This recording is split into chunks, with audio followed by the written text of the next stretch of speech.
Երանի ողորմածներուն վասնզի ողորմություն միտ գտնեն։ Երբ որ իրավիճակ եկավ, եւ դու հոն մարդումը հանդեպ դու ողորմած եղար, այդ մարդը չեմ գիտեր ինչի արժանի էր, բայց դու իրեն ողորմեցար։ Հանգարց դարիներ վերջ իրավիճակ մուկա, որ դու ողորմության գարիք կունենաս, բայց քանի որ ողորմեր ես ժամանակին, ադորամարտուն այդ ջադեն ողորմություն կգտնես, եւ Աստծո խոսքը կգադարվի Երանի ողորմածներուն, վասնզի ողորմություն կգտնեն։ Ողորմած եղիր։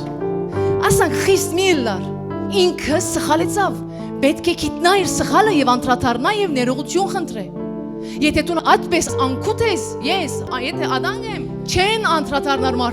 մարդիկ անդրադառնան մեր սիրո առջև,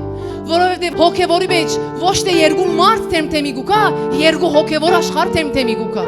Երբ որ թեմի մարդս ադելությունով, ողով լեցուն է եւ ինքը չանդրադառնար իր սխալին, բայց ես ողորմած եւ գտած եւ սիրով լեցուն եմ, ես երբ որ իր հետ հանդիպիմ, իր հոնդեղի խստությունը եւ իմ վրայի ողորմածությունը խաչեն եկած սերը կհանդիպին